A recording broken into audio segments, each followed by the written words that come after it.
kay Pablo. Di po ba? Nagpakita po siya kay Pablo. Kung atin pong balikan yung sa Acts chapter 9 yon, kung paano po siya nagpakita doon yung, di ba, yung through the Son. At kung si Kristo hindi muling binuhay, ay walang kabuluhan nga ang aming pangangaral. Wala din namang kabuluhan ang inyong pananampalataya. So yun mga kaibigan, sinabi na kailangan talaga na si Jesus Christ ay magpakatao para nga meron tayong tagapagligtas. Kasi sinabi nga mamatay and then mabuhay. Kung hindi mabuhay ay walang kabuluhan, no? Sinabi dapat kung walang pagkabuhay na mag-uli ng mga patay ay hindi nga muling binuhay si Kristo. At kung si Kristo nga ay pinangaral na siya ay muling binuhay sa mga patay, bakit ang ilan sa inyo ay nagsisipagsabi na walang pagkabuhay na mag-uli ng mga patay?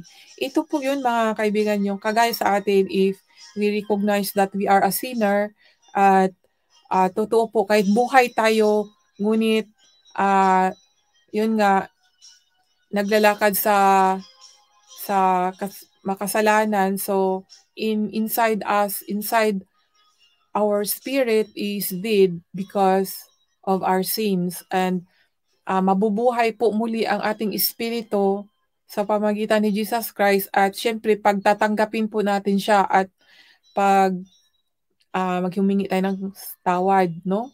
Yun po yung doon, ang susi ng kanyang kamatayan ay tungkol po sa ating kaligtasan.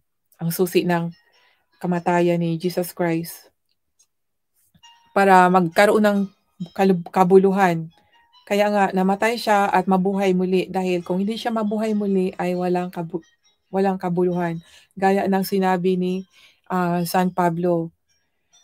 Dapat kung walang pagkabuhay na mag-uli ng mga patay ay hindi rin nga muling binuhay si Kristo. At kung si Kristo ay hindi muling binuhay, ay walang kabuluhan nga ang aming pangangaral, wala rin namang kabuluhan ang inyong pananampalataya. So ang ating pananampalataya mga kaibigan ay magiging walang kabuluhan din.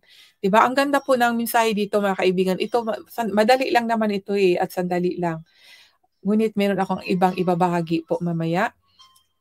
Oo, at kami ay nagsusumpong mga saksing bulaan tungkol sa Diyos, sapagkat aming sinaksihan tungkol sa Diyos na kanyang muling binuhay si Kristo, na hindi siyang muling nabuhay.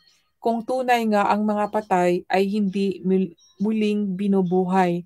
Sapagkat kung hindi muling binubuhay ang mga patay, ay hindi nga muling binuhay si Kristo. At kung si Kristo ay hindi muling binuhay, ang inyong pananampalataya ay walang kabuluhan, kayo'y nasa inyong mga kasalanan pa. Kung gayon nga, ang mga nangatutulog din naman kay Kristo ay pawang nangapahamak. Kung sa buhay lamang na ito tayo nagsisiasa kay Kristo, ay tayo sa lahat ng mga tao ang lalong kahabag-habag. Datapwat si Kristo nga'y muling binuhay sa mga patay, na siya ay naging pangunahing bunga ng nangatutulog. Sapagkat yamang sa pamamagitan ng tao'y dumating ang kamatayan, sa pamamagitan din naman ng tao'y dumating ang pagkabuhay na mag-uli sa mga patay. Sapagkat kung paanong kay Adam ang lahat ay nangamamatay, gayon din naman kay Kristo ang lahat ay bubuhayin. Datapwat ang bawat isa sa kaniya'y sariling katayuan. Si Kristo ang pangunahing bunga, pagkatapos ay ang mga kay Kristo sa kaniyang pagparito.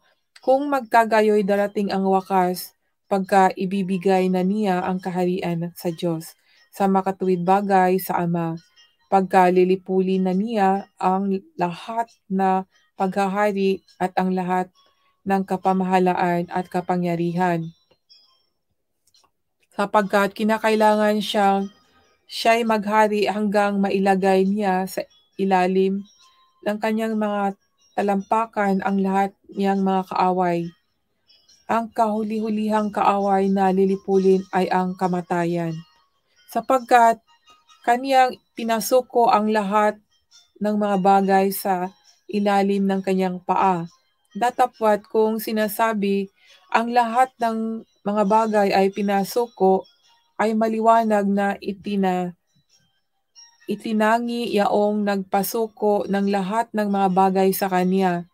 At kung ang lahat ng mga bagay ay mapasuko na sa kanya, kung magkagayoy ang anak rin ay pasusukuin naman sa pagpasuko ng lahat ng mga bagay sa kanya upang ang Diyos ay maging lahat sa lahat.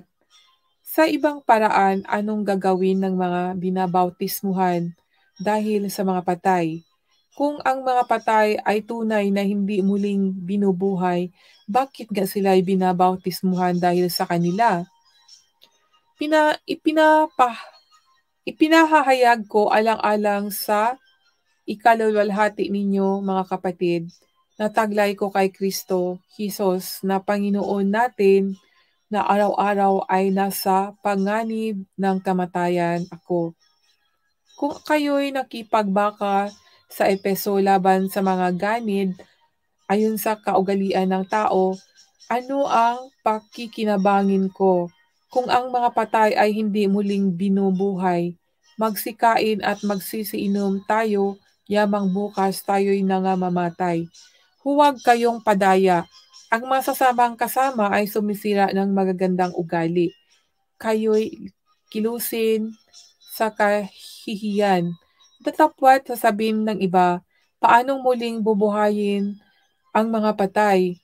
At anong anyo ng katawan ang iparirito nila?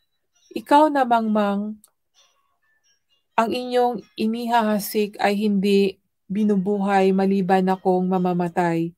At ang iyong inihahasik ay hindi mo inihahasik ang katawang lilitaw, kundi ang butil lamang na marahil ay trigo at ibang bagay. Datapwat ang Diyos ay nagbibigay ng katawan dito ayon sa kanyang minagaling, at sa bawat binhi ay sariling katawan. Hindi ang lahat ng laman ay magkasing isang laman, kundi may laman na mga tao sa mga tao, at ibang laman sa mga hayop, at ibang laman sa mga ibon, at ibang laman sa mga isda. Mayroon din naman mga katawang ukol sa langit. Ang mga katawang ukol sa langit, datapwat iba ang kaluwalhatian ay ukol sa langit, at iba ang ukol sa lupa. Iba ang kaluwalhatian ng araw, at iba ang kaluwalhatian ng buwan, at iba ang kaluwalhatian ng mga bituin, sapagkat ang isang bituin ay naiiba sa ibang bituin sa kaluwalhatian. Gayon din naman ang pagkabuhay na mag-uli ng mga patay. Itinatanim ng may kasarian, binubuhay na mag-uli na walang kasiraan. Itinatanim na may pagkasiphayo, binubuhay na mag-uli na may kaluwalhatian.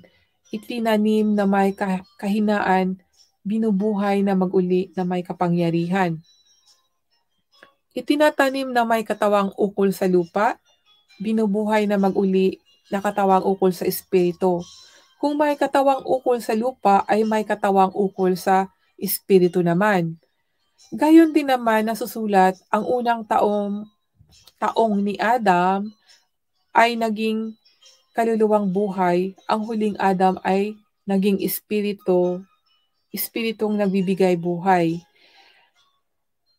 Ito po yun, si Jesus Christ, ang huling espiritong nagbibigay buhay.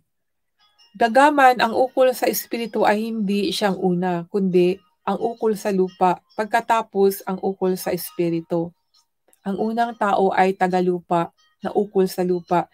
Ang ikalawang tao ay tagalangit. Yan mga kaibigan ha, sana po naunawaan po ninyo. Kung ano ang ukol sa lupa ay gayon din naman silang mga tagalupa. At kung ano ang ukol sa langit ay gayon din naman silang tagalangit. At kung paanong tinaglay natin ang larawang ukol sa lupa, ay tataglayin din naman natin ang larawang ukol sa langit.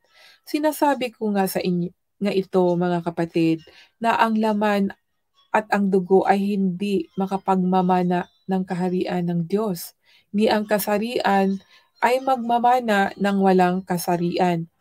Narito sinasaysay ko sa inyo ang isang hiwaga. Hindi tayong lahat ay mga tutulog, ngunit tayong lahat ay babaguhin.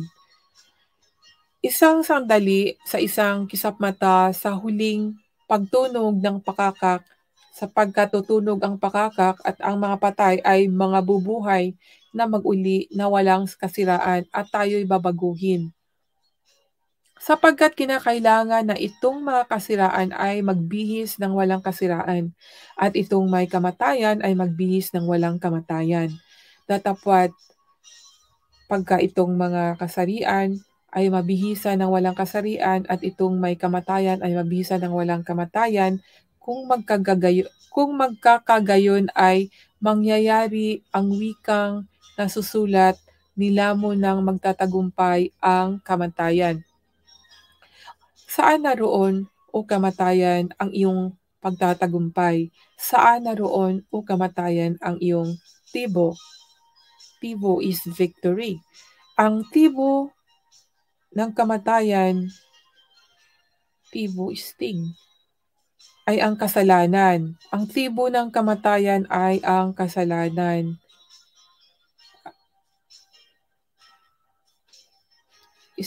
Sting pala mga kaibigan, tibo. Ang kasalanan at ang kapangyarihan ay kasalanan ay ang kautusan.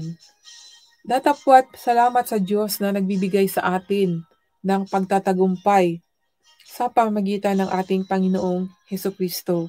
Kaya nga mga kapatid, kung minamahal, kayong nagsitatag, huwag makilos na laging sumasagana sa gawa ng Panginoon. Yamang nalalaman ninyo na hindi walang kabuluhan ng inyong gawa sa Panginoon. Iyan po ang talata na aking binasa dito sa 1 Korinto, Kabanata 15 po mga kaibigan. At parang package na po siya mga kaibigan, nandito na po lahat na isalaysay na po ni Paul, no? Ang tungkol po sa pagkatao at pagkamatay at pagkabuhay muli, no? At sinabi dito na tayong mga patay ay mabubuhay muli mga kaibigan, kasama sa